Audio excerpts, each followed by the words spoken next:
Hello friends, this is Jayprakash Tiwari and welcome to my YouTube channel. आज की video में हम डिस्कस करेंगे एनसीईआरटी क्वेश्चंस। एनसीईआरटी जो आपकी बुक रहेगी 12th क्लास की, उसके जो मोस्ट इम्पोर्टेंट क्वेश्चंस हैं इस वीडियो में हम डिस्कस करेंगे, जो कि आपके एग्ज़ाम्स के लिए बहुत ही ज़्यादा हेल्पफुल रहेंगे। चाहे आपका वो CTET हो, UP TET हो या फिर कोई टीचिंग एग्ज़ाम हो, SSC हो, सभी में ये जो है एनसीईआरटी बुक से क्वेश्चंस पूछे जाते हैं।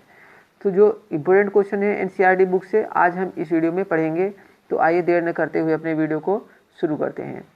सबसे पहला क्वेश्चन रहेगा, हड़प्पा सभ्यता को और किस नाम से जाना जाता है? तो हड़प्पा सभ्यता को सिंधु घाटी सभ्यता के नाम से जाना जाता है। फ्रेंड्स, मैं इस वीडियो में सिर्फ जो है जल्दी प्रश्न और उत्तर पढ़ूंगा। ऑब्जेक्टिव क्वेश्चन इसमें दिए हुए हैं, आप प्रश्न उसको पढ़ें और ये देखें कि आपको इसमें कितने आते हैं। नेक्स्ट क्वेश्चन रहेगा, सर जॉन मार्शल ने किस वर्ष हड़प्पा सभ्यता की खोज की घोषणा की थी? तो बी वर्ष 1924 में की थी।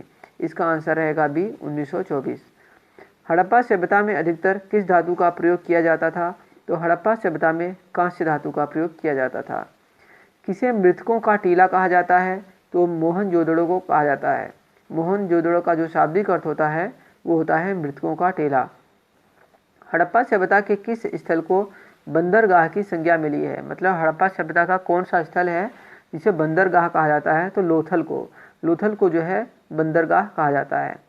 नेक्स्ट क्वेश्चन रहेगा, हड़प्पा सभ्यता की सेलखड़ी मुहरें आकार में किस प्रकार की होती थी? तो चौकोर होती थी। किस प्रकार की होती थी? चौकोर होती थी।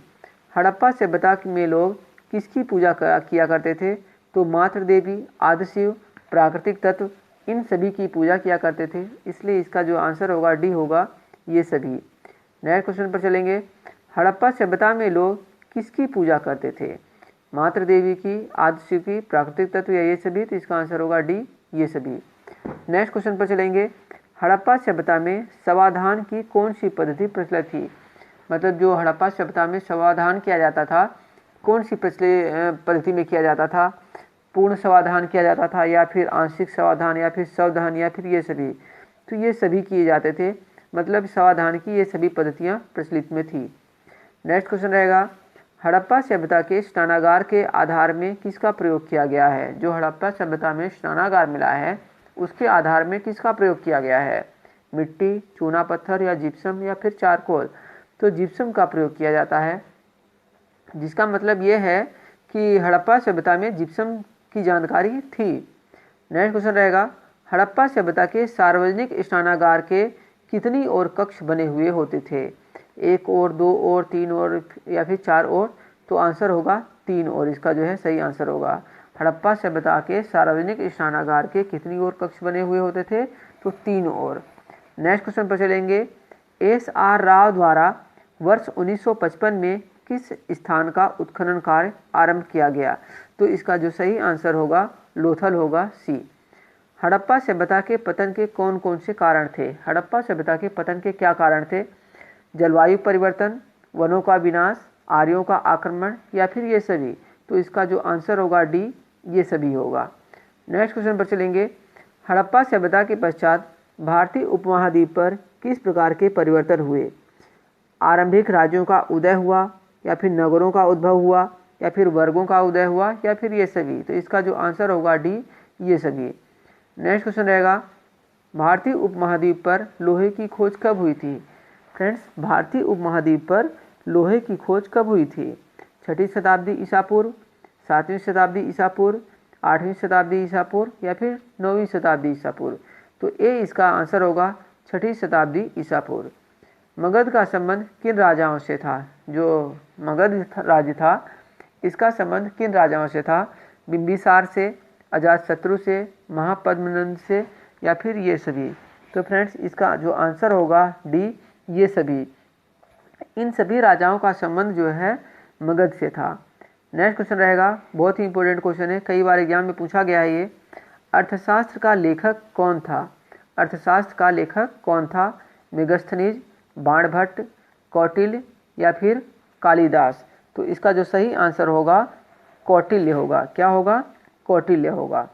इंडिका के लेखक थे, जो इंडिका बुक है उसके लेखक कौन थे? महात्मा गांधी, मेगस्थनीज, चाणक्य या फिर चंद्रगुप्त? तो इसका सही आंसर होगा मेगास्थनीज। इंडिका जो किताब थी उसके लेखक थे मेगास्थनीज। नेक्स्ट क्वेश्चन रहेगा, निम्नलिखित में से कौन सा यूनानी दूत सेल्यूकस द्वारा चंद्रगुप्त मौर्य के दरबार में भेजा गया था? एक यूनानी दूत था जो सेल्यूकस के द्वारा भेजा गया था, उसका नाम था मेगास्थनीज।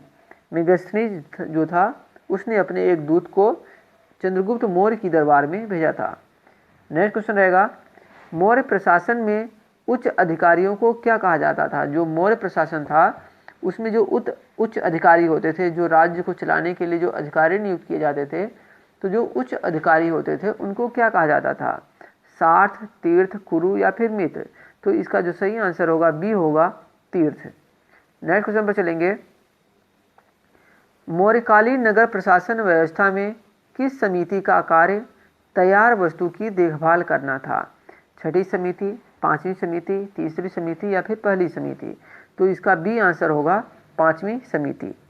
नेक्स्ट क्वेश्चन पर चलेंगे, अशोक के सारनाथ स्तंभ में कितने शेर बनाए गए थे? 2 शेर, 3 शेर, 4 शेर या फिर 5 शेर?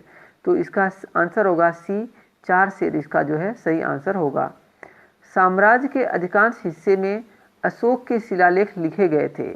जो अशोक के शिलालेख लिखे गए थे अशोक के साम्राज्य में किस में लिखे गए थे? मतलब प्राकृत में लिखे गए थे, संस्कृत में लिखे गए थे या फिर तमिल में या फिर पाली में?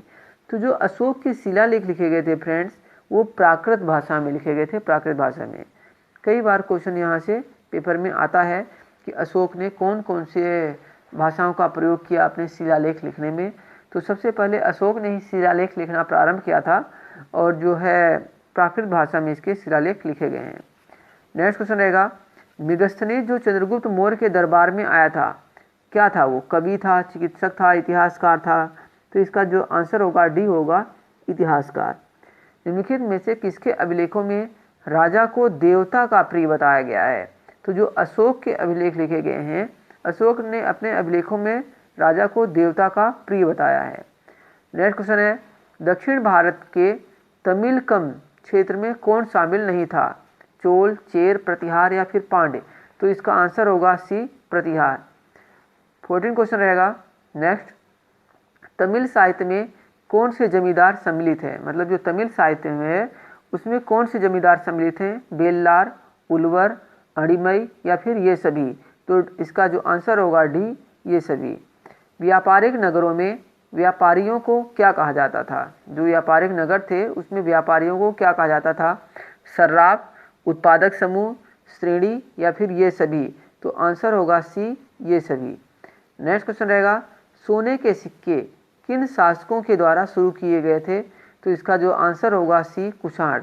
कुषाण शासकों ने सोने के सिक्के शुरू करवाए थे। नेक्स्ट क्वेश्चन पर चलेंगे, किस वर्ष पुरातत्ववेत्ता बीबी लाल ने हस्तिनापुर नामक गांव का उत्खनन कराया? तो जो इसका आंसर होगा ए होगा वर्ष 1951 से 1952 में। मतलब 1951-52 में बीबी लाल जो थे हस्तिनापुर नामक गांव का उत्खनन करवाए थे। नेक्स्ट क्वेश्चन पर चलेंगे, महाभारत में श्लोकों का वर्णन किस भाषा में किया गया है? तो आप लोगों को पता होगा जो महाभारत है वो भगवत गीता का अंश, मतलब जो भगवत गीता है वो महाभारत का अंश है। तो आपको पता होगा जो गीता है वो संस्कृत में है। तो मतलब जो क्या हुआ इसका कि महाभारत जो है वो भी संस्कृत भाषा में है। महाभारत के रचयिता हैं, तो महाभारत के रचयिता महर्षि वेद व्यास हैं। तो व्यास इसका जो है सही आंसर होगा। नेक्स्ट क्वेश्चन रहेगा, बहुत ही इंपॉर्टेंट क्वेश्चन रहेगा ये, रजमनामा जिसका अर्थ होता है युद्धों की किताब, फारसी अनुवाद है। तो जो रजमनामा है वो महाभारत का है। तो कई बार एग्जाम में पूछा गया है कि महाभारत का फारसी अनुवाद क्या है? तो महाभारत के फारसी अनुवाद को हम बोलते हैं रजमनामा, जिसका जो है अनुवाद अकबर के समय में कराया गया था।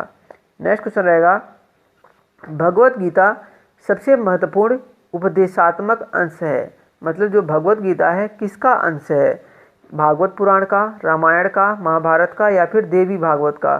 तो जो इसका सही आंसर होगा सी होगा, सी होगा इसका सही आंसर। सी होगा इसका सही आंसर, क्या होगा? महाभारत। नेक्स्ट क्वेश्चन पर चलेंगे, महाभारत कालीन समाज में ब्राह्मणों से किस प्रकार की अपेक्षा की जाती थी? जो महाभारत कालीन था उसमें ब्राह्मणों से किस प्रकार की अपेक्षा की जाती थी? तो त्याग की, साधना की, बौद्धिक श्रेष्ठता की, या फिर ये सभी? तो इसका जो आंसर होगा डी होगा, ये सभी। नेक्स्ट क्वेश्चन पर चलेंगे। महाभारतकालीन समाज में क्षत्रियों को दूसरा स्थान प्राप्त था। जो क्षत्रिय थे उनको जो है दूसरा स्थान प्राप्त था। किस विद्वान ने क्षत्रियों को यज्ञ करना, शस्त्र धारण करना इत्यादि कार्य बताए हैं? तो इसका जो सही आंसर होगा कौटिल्य। कौटिल्य ने बताए हैं कि जो क्षत्रिय थे उनका कार्य क्या था? यज्ञ करना और शस्त्र धारण करना। नेक्स्ट क्वेश्चन रहेगा, महाभारत के समालोचनात्मक संस्करण की शुरुआत किसने की थी? तो इसका सही आंसर होगा सी, B.S. सुखथांकर। नेक्स्ट है, स्मृति ग्रंथों में कितने प्रकार के विवाहों की चर्चा की गई है? तो स्मृति ग्रंथों में 8 प्रकार के विवाहों की चर्चा की गई है। नेक्स्ट क्वेश्चन रहेगा, किस विवाह के अंतर्गत पिता अपनी पुत्री को वर की पूजा करके सौंपता था? तो सी इसका आंसर होगा प्रजापति विवाह। नेक्स्ट क्वेश्चन रहेगा, कितनी ईस्वी पूर्व के बाद गोत्र पद्धति का उदय हुआ? तो 1000 ईस्वी पूर्व जो है गोत्र पद्धति का उदय हुआ था। नेक्स्ट क्वेश्चन रहेगा 12वां, ऋग्वेद के किस सूक्त से वर्ण व्यवस्था का पता चलता है? तो पुरुष सूक्त से वर्ण व्यवस्था का पता चलता है। आपको पता होगा कि जो आपके वर्ण होते हैं वो 4 थे, ब्राह्मण, क्षत्रिय, वैश्य और शूद्र। तो ऋग्वेद के जो पुरुष सूक्त है उससे पता चलता है वर्ण व्यवस्था का। नेक्स्ट क्वेश्चन रहेगा, कौन सा साम्राज्य अक्षत्रिय राजा पद्धति से संबंधित नहीं था? तो इसका आंसर रहेगा सी, गुप्त। तो फ्रेंड्स, ये थे कुछ इंपॉर्टेंट क्वेश्चन। अगर आपको पसंद आया तो वीडियो को लाइक करें।